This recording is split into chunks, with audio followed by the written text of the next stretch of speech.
Hello students, आज मैं आप लोगों को बीएड सेकेंड ईयर में होने वाले प्रैक्टिकम वर्क के अंतर्गत एक्शन रिसर्च के विषय में बताऊंगी। एक्शन रिसर्च एक तत्कालिक अनुसंधान है जो तत्कालीन समस्याओं का समाधान करने के लिए किया जाता है। किंतु एक्शन रिसर्च जानने से पहले हम रिसर्च के बारे में भी जान लें। तो रिसर्च इंग्लिश का शब्द है जो री प्लस सर्च से बना है। Re means again and search means to find out something. The following is the process as indicate by term research.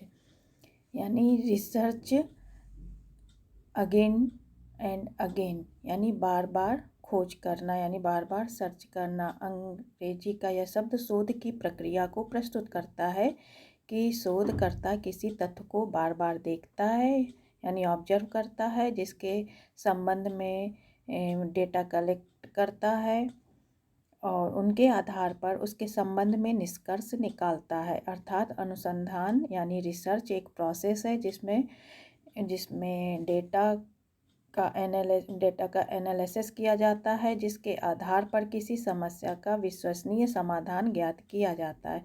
अर्थात अनुसंधान में नवीन तथ्यों की खोज की जाती है तथा नवीन सत्यों का प्रतिपादन किया जाता है।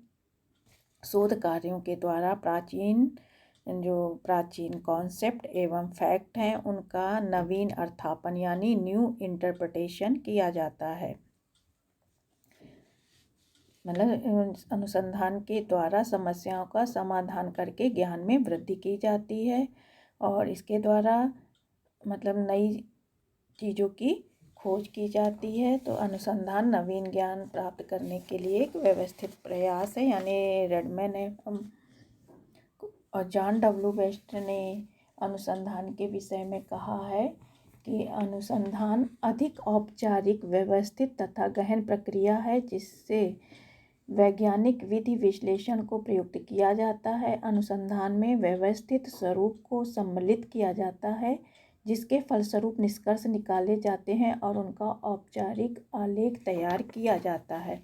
इस प्रकार रेडमैन एंड मॉरी ने भी कहा है कि research is a systemised effort to gain new knowledge, यानी नवीन ज्ञान प्राप्त करने के लिए व्यवस्थित प्रयास ही अनुसंधान है। अब अनुसंधान के प्रकार यानी टाइप्स ऑफ रिसर्च।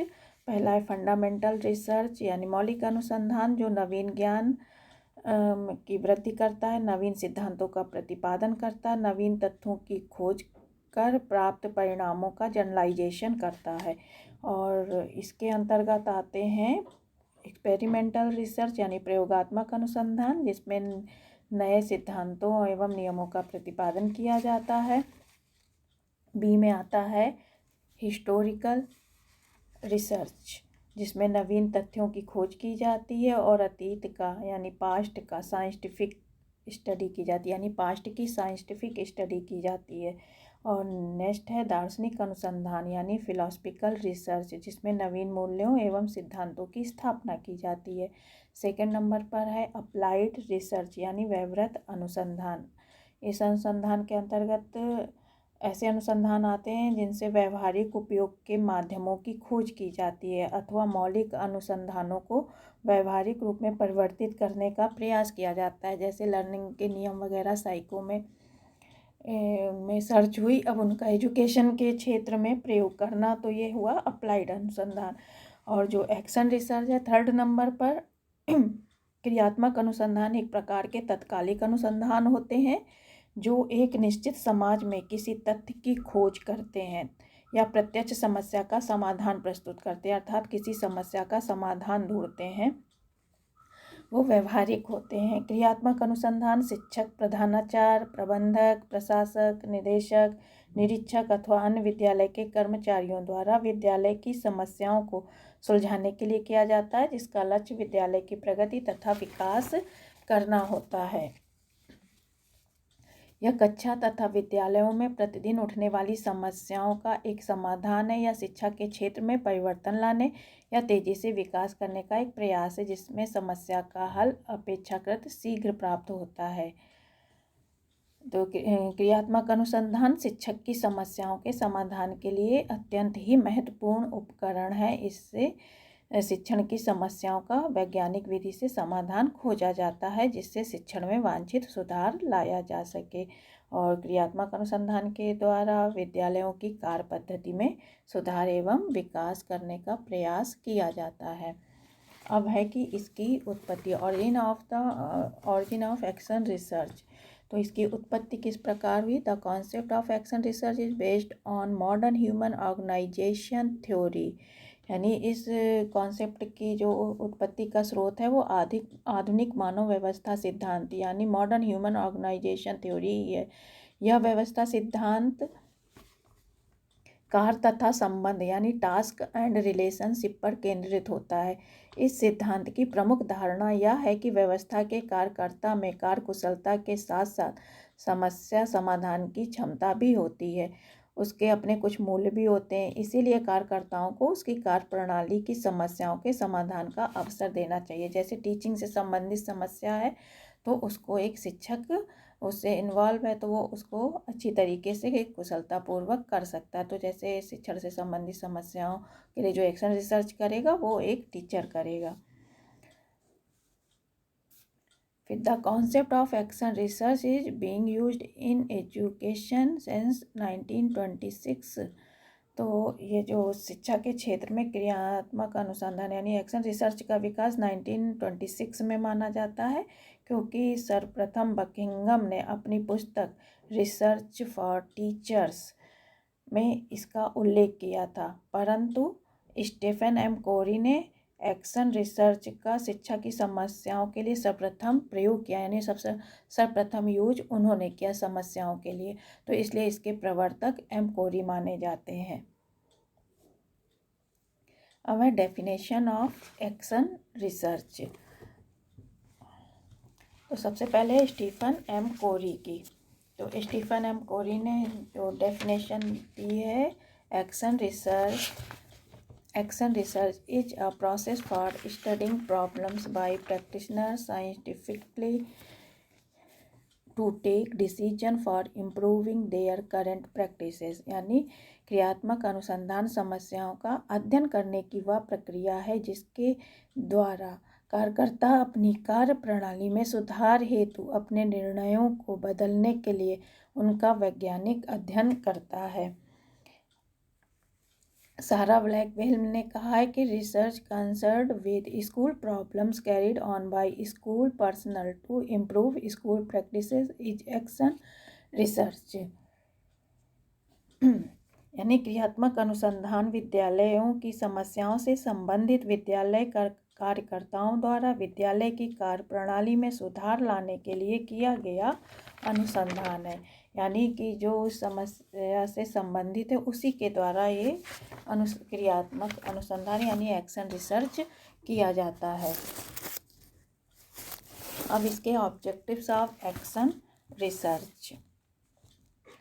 तो the improve the working condition of school plant, यानी विद्यालय की कार्यप्रणाली में सुधार तथा विकास करना। सेकंड है विद्यालय के कार्यकर्ताओं शिक्षक, प्रधानाचार्य, प्रबंधक तथा निरीक्षकों में वैज्ञानिक दृष्टिकोण का विकास करना।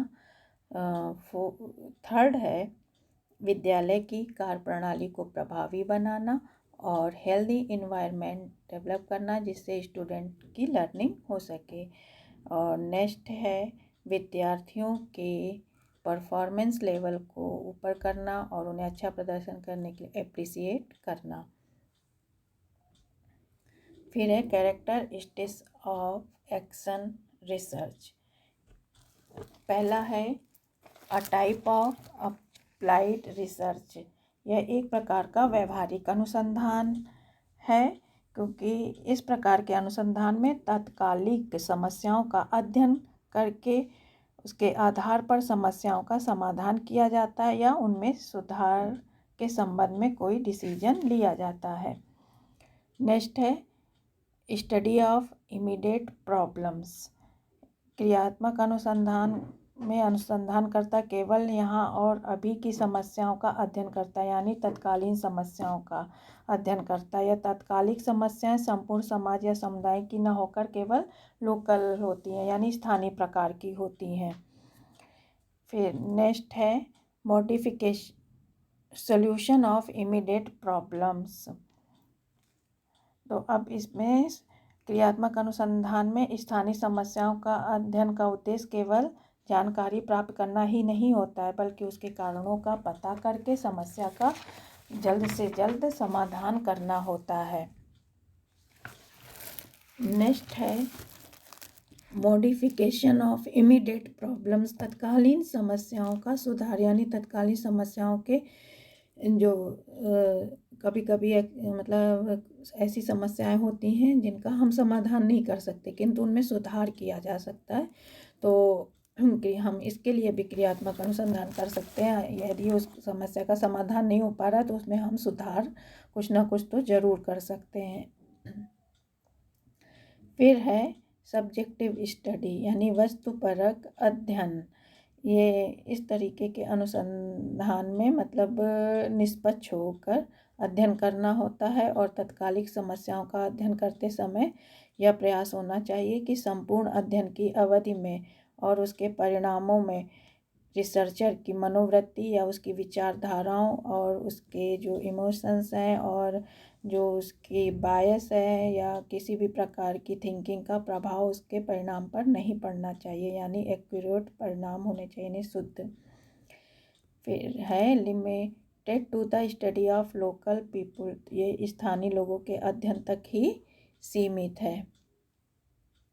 इसमें जो लोकल लोग होते हैं उन्हीं की समस्याओं का समाधान किया जाता है, क्योंकि जो रिसर्च के अंतर्गत हम बड़े एरिया में अनुसंधान करते हैं जिसमें टाइम भी लगता है, इसमें हम लोग क्योंकि हमें तत्कालिक समस्याएं का समाधान करना है तो ये लोकल लोगों के बीच में ही होता है। फिर नेक्स्ट है helpful in policy formation of the problem. यह जब कोई मतलब ये इस तरीके के अनुसंधान में जनतांत्रिक मूल्यों के आधार पर मतलब नीति निर्माण भी किया जा सकता है, मतलब लोकल लेवल पर हम नीतियों का भी निर्माण कर सकते हैं, तो उसमें भी ये सहायक होता है। फिर प्रॉब्लम्स ऑफ एक्शन रिसर्च में कौन कौन सी हम प्रॉब्लम्स ले सकते हैं। तो पहली है problems relating to child behaviour, यानी जो बाल व्यवहार से संबंधित समस्याएं हो गई आपकी, जैसे बच्चे का चोरी करना, विद्यालय न जाना, देर से जाना या बीच में भाग जाना, अनुशासनहीनता प्रकट करना, शोर मचाना आदि। इस तरीके की जो समस्याएं होंगी वो चाइल्ड से संबंधित हो गई। और प्रॉब्लम्स रिलेटिंग टू टीचिंग, शिक्षण से जो संबंधित समस्याएं होंगी, जैसे विद्यार्थियों का मतलब कंटेंट को ना समझ पाना, उसमें रुचि ना लेना, क्लास वर्क होमवर्क ना करके लाना, उच्चारण में दोष होना, ठीक से ना पढ़ पाना, अपने विचारों को व्यक्त ना कर पाना। तो इस तरीके से जब होता है तो शिक्षक अपनी शिक्षण विधियों में चेंज लाकर उनमें सुधार करने का प्रयास करता है। तो इस तरीके की जो समस्याएं होंगी वो टीचिंग से मतलब संबंधित हो गई। और थर्ड है प्रॉब्लम्स रिलेटिंग टू एग्जामिनेशन से भी संबंधित समस्याएं हो जाती हैं, जैसे ऐसे टाइप होना, अगर ऑब्जेक्टिव भी हैं तो ऑथेंटिक ना होना, पूरे सिलेबस से ना होना, बहुत ही ज़्यादा सरल होना, एक पक्षी मतलब रिजल्ट देना, बहुत ही कभी लो दे देना, कभी बहुत हाई दे देना, ठीक से मूल्यांकन ना हो पाना, स्टैंडर्डाइज्ड और मानक परीक्षणों का प्रयोग ना करना। तो इन सब के कारण जो समस्याएं उत्पन्न होती हैं उनको हम एग्ज़ाम से रिलेटेड होती हैं, उनको उनके हिसाब से हम सॉल्व करने का प्रयास करेंगे। प्रॉब्लम्स रिलेटिंग टू को करिकुलर एक्टिविटीज़, अब जो पाठ सहगामी क्रियाओं से संबंधित होती हैं तो उनमें जैसे पाठ सहगामी क्रियाओं को जो हम सेलेक्ट करते हैं उनमें समुचित बैलेंस संतुलित ना होना, फिर टीचर्स द्वारा इन क्रियाओं को रुचिपूर्ण ना कर मतलब रुचि ना लेना, इन क्रियाओं को कराने के लिए अपना टाइम भी ना देना, और उदासीनता प्रकट करना, और स्टूडेंट्स भी इनमें रुचि नहीं ले रहे, इनमें बहुत कम पार्टिसिपेट कर रहे हैं, और कुछ लेना भी चाह रहे हैं तो उनको अवसर नहीं मिल रहा, इस तरीके की समस्याएं आती हैं। तो वो इससे संबंधित हो गई को करिकुलर एक्टिविटीज़ से। फिर problems relating to school organisation and administration. तो जो प्रशासन से संबंधित समस्याएं हैं तो वो प्रबंधकों की या प्रशासकों की होती हैं, जैसे कक्षा कक्ष को साफदार रखना और रखवाना, हवादार करवाना, और लाइब्रेरी की व्यवस्था, लैब की व्यवस्था, बुक्स की व्यवस्था, बैठने की उचित व्यवस्था आदि। उनमें मतलब विद्यालय का वातावरण ठीक रहे और टीचर्स में सहयोग हो, मिलजुल कर कार्य करें, इस तरीके के जो नियंत्रित काम होते हैं वो मतलब प्रशासक के द्वारा किए जाते हैं। अब है स्टेप्स ऑफ एक्शन रिसर्च। तो इसके पहला है आइडेंटिफिकेशन ऑफ द प्रॉब्लम। तो सबसे पहले हमें प्रॉब्लम को, समस्या को पहचानना है और उसका सिलेक्शन करना है। समस्या को पहचान कर कि कौन पढ़ाते समय, जब आप इंटर्नशिप में जाएंगे तो देखेंगे पढ़ाते समय कौन सी समस्या आ रही है, आप उसकी पहचान करेंगे और उस पर एक्शन रिसर्च के माध्यम से उसको सॉल्व करने का प्रयास करेंगे। फिर फार्मूलेशन ऑफ हाइपोथेसिस। फिर समस्या का जो संभावित समाधान होता है वो हाइपोथेसिस होती है। हम अनुमान लगाते हैं कि इसके द्वारा हमारी समस्या का समाधान हो जाएगा, तो इसलिए ये एक अनुमान है यानी संभावित समाधान है। और इसके लिए मतलब रिसर्चर जो है पहले कारणों को जानता है और उसके जान के ये सोचता है कि हमारी समस्या इससे सॉल्व हो जाएगी। और ये एक्शन रिसर्च की प्रक्रिया की मतलब परिकल्पना जो है, परिकल्पना उसकी पुष्टि की जाती है और मतलब जिससे हमारी समस्या का समाधान हो जाता है उसकी पुष्टि की जाती है। और क्रियात्मक परिकल्पना दो पक्ष होते हैं, क्रियात्मक यानी एक्शन और लक्ष्य यानी गोल। तो एक अच्छी जो एक्शन हाइपोथेसिस होगी उसमें दोनों पक्षों का समावेश होगा। थर्ड है डिजाइन ऑफ रिसर्च, यानी पूरी रूपरेखा तैयार करना कि किस तरीके से हमें वर्क करना है, कैसे डेटा कलेक्शन करना है, कैसे क्या कार्य करना है, वो पूरी रूपरेखा तैयार की जाती है। फिर है next collection of data. Hypothesis के अकॉर्डिंग हम अपने डेटा का कलेक्शन करेंगे। जैसी हमारी वो होगी हाइपोथेसिस, उसके अकॉर्डिंग हमें डेटा कलेक्शन करना पड़ेगा। इसके लिए हम ऑब्जर्वेशन मेथड, क्वेश्चनर मेथड और इंटरव्यू, इंक्वायरी आदि के द्वारा, रेटिंग स्केल आदि के द्वारा हम डेटा का कलेक्शन करेंगे। फिर है एनालिसिस ऑफ डाटा। तो इसके लिए जो डेटा हमने कलेक्ट किए हैं उनका विश्लेषण करना, तो उसके लिए हम स्टैटिकल टेक्निक्स का प्रयोग करेंगे यानी सांख्यिकी प्रविधियों का प्रयोग करके हम जो डेटा है उनका एनालिसिस करेंगे और उनका अर्थापन करेंगे यानी इंटरप्रिटेशन करेंगे और किसी निष्कर्ष पर पहुँचेंगे। फिर नेक्स्ट है लास्ट सोपान, formulation of generalisation and conclusion, यानी इसमें जो हमने डेटा एनालिसिस किया है उसके आधार पर हम किसी निष्कर्ष पर पहुँचेंगे और जनरलाइजेशन करेंगे। जो आए हैं उस चीज़ को हम जनरलाइजेशन करेंगे वो एक उसके परिणामों के आधार पर और एक निष्कर्ष पर पहुँचेंगे और वो इस तरीके से उसको हम व्यवहारिक रूप में परिणत करेंगे जिससे हमारी समस्या का समाधान होगा। तो इस तरीके से ये स्टेप्स हैं। अब इन स्टेप्स के अकॉर्डिंग हम पूरी डिजाइन बनाएंगे यानी रूपरेखा एक्शन रिसर्च की। तो सबसे पहले इसका ये फॉर्मेट है, तो इसमें आप देखिएगा सबसे पहले आपको इसमें अनुसंधानकर्ता का नाम लिखना है, फिर विद्यालय का नाम, फिर अनुसंधान निर्देशक का नाम, राइट साइड में अनुसंधान की अवधि और कक्षा जिस क्लास को आप पढ़ा रहे हैं, फिर टाइटल ऑफ द प्रोजेक्ट यानी परियोजना का शीर्षक, इसमें आपने जो समस्या चयन की है उसको शीर्षक के रूप में लिखेंगे। फिर है समस्या की पृष्ठभूमि यानी बैकग्राउंड ऑफ द प्रॉब्लम। तो इसके अंतर्गत आपने जब पढ़ाने गए वहाँ पे तो आपने समस्या को कैसे अनुभव किया, क्या क्या देखा कि विद्यार्थी किस तरीके से नहीं समझ पा रहे हैं, किस किस चीज़ में दिक्कत हो रही है, तो आप उसका उल्लेख करेंगे। फिर उन चीज़ों को आप एक्शन रिसर्च के माध्यम से सॉल्व करने का प्रयास करेंगे, ये चीज़ इसमें देंगे बैकग्राउंड में। फिर आपने जो फिर ऑब्जेक्टिव्स ऑफ द प्रोजेक्ट, जो आपने समस्या ली है उसके लिए आपने कौन कौन से उसके ऑब्जेक्टिव्स आपको बताने पड़ेंगे कि इस मतलब मतलब जो परियोजना है, प्रोजेक्ट, उसका उद्देश्य क्या है, वो आपको 3 4 या 2-3 लिखने पड़ेंगे। फिर उसके बाद आपको इम्पोर्टेंस ऑफ द प्रोजेक्ट, इस प्रोजेक्ट का महत्व बताना होगा कि जो आप ये कर रहे हैं एक्शन रिसर्च, इसका क्या महत्व है, इससे क्या लाभ होगा। फिर समस्या का विकथन यानी स्टेटमेंट ऑफ द प्रॉब्लम, आपको समस्या का कथन बताना होगा, मतलब एक कथन के रूप में आपको प्रॉब्लम, वहाँ पे तो आपने शीर्षक में लिखा, अब यहाँ पे कथन के रूप में प्रॉब्लम को लिखना होगा।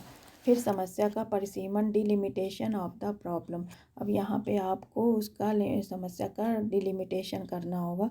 मतलब जैसे आप इंटर्नशिप करने गए हैं तो आप वहाँ पे सभी बच्चों पर तो एक्शन रिसर्च करेंगे नहीं, तो आप जिस कक्षा को पढ़ा रहे हैं उस कक्षा के उतने जितने स्टूडेंट्स हैं आप उनके ऊपर रिसर्च करेंगे, तो वो हो गया आपका डिलिमिटेशन। यानी आप यहाँ पे लिखेंगे, जैसे मान लो परिषदीय स्कूल में गए हैं तो परिषदीय विद्यालय के कक्षा 8 के 25 यानी 25 विद्यार्थियों को ने अपने अध्ययन के लिए चयन किया है। तो इस तरीके से आप समस्या का परिसीमन कर देंगे। फिर समस्या के कारणों का विश्लेषण, तो ये देखिए कॉलम बनाए गए हैं, तो यहाँ पे एनालाइज करेंगे कि कौन कौन से आपके कॉजेस हैं प्रॉब्लम्स के।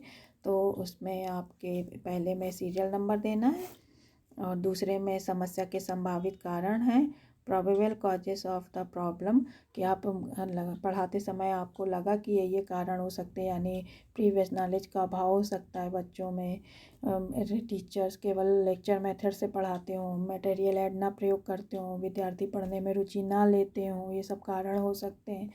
गृह कार्य यानी क्लास वर्क और होमवर्क करके नहीं लाते हैं, है ना, इस तरीके की अनुशासनहीनता प्रदर्शित करते हैं, ये सारे कारण आपके संभावित कारण में हो सकते हैं।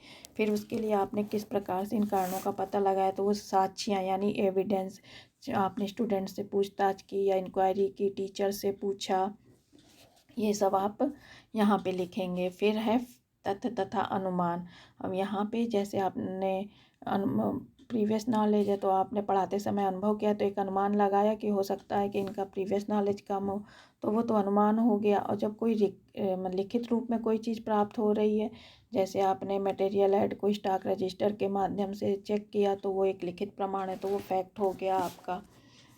फिर कंट्रोल ऑफ द रिसर्चर यानी अनुसंधानकर्ता का नियंत्रण, तो इसमें आप बच्चों के साथ आप पूछताछ कर रहे हैं, तो उस समय आप पढ़ा रहे हैं, तो इसलिए आपका उसमें नियंत्रण है।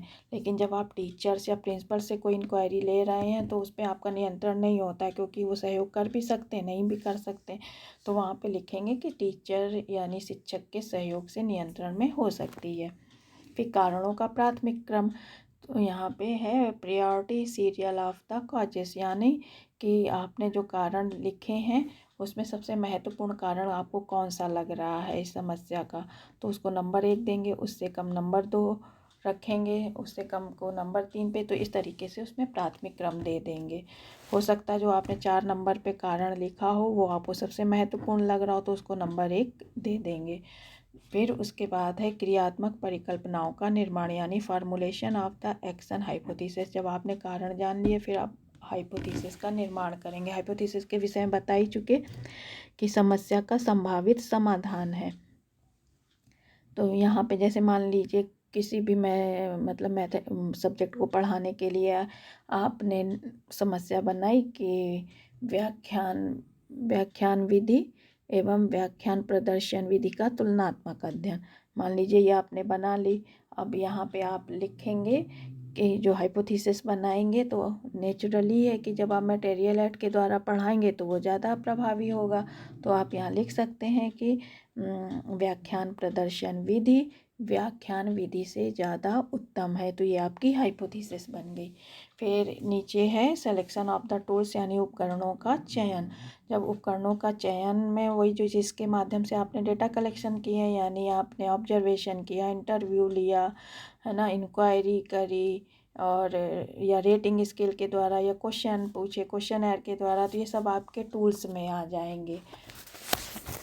फिर इसके बाद है क्रियात्मक परिकल्पनाओं के परीक्षण हेतु कार्य विधि यानी procedure for testing of the action hypothesis, कि अब इसके जो आपकी हाइपोथेसिस थी उसके अकॉर्डिंग आपको वर्क करना है।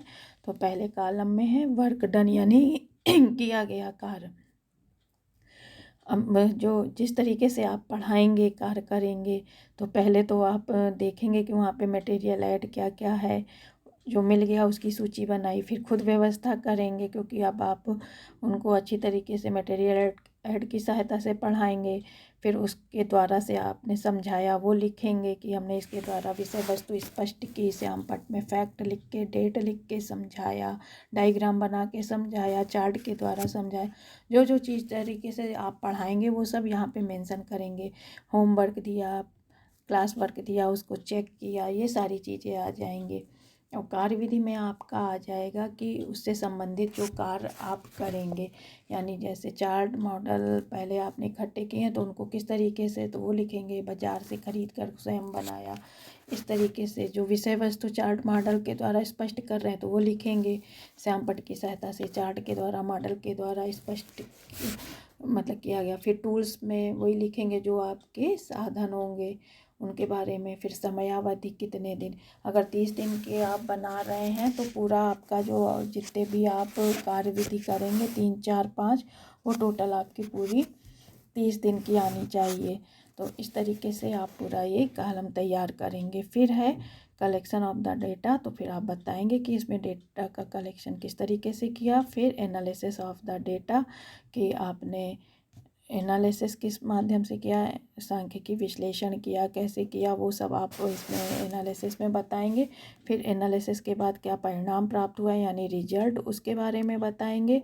फिर इवेल्युएशन ऑफ द प्रोजेक्ट, यानी इस तरीके से कार्य करने पर मतलब जो रिजल्ट आया उसका फिर मूल्यांकन करेंगे निष्कर्ष में, कि अब ये सब परिणाम और इनके बाद आप निष्कर्ष देंगे कि इस तरीके से काम करने पर उनके अधिगम लेवल को बढ़ाया जा सकता है, यानी विद्यार्थियों के। फिर सजेशन, आप सुझाव भी देंगे कि आगे इसमें क्या किया जा सकता है, या टीचर किस तरीके से पढ़ाएं तो उनका स्टूडेंट्स का अधिगम लेवल मतलब लर्निंग लेवल बढ़ेगा। फिर है बजट ऑफ द प्रोजेक्ट, कि कितना बजट आया, जो आपने किताबें, चार्ट वगैरह जो भी खरीदे या बनाए उसका बजट। फिर है बिब्लियोग्राफी, यानी संदर्भ ग्रंथ सूची, इसमें आप संदर्भ ग्रंथ सूची में आप जिस जिस बुक की सहायता लिए उनके नाम लिखेंगे। उम्मीद है कि आपको काफ़ी कुछ इसके माध्यम से समझ में आ गया होगा। धन्यवाद, थैंक यू।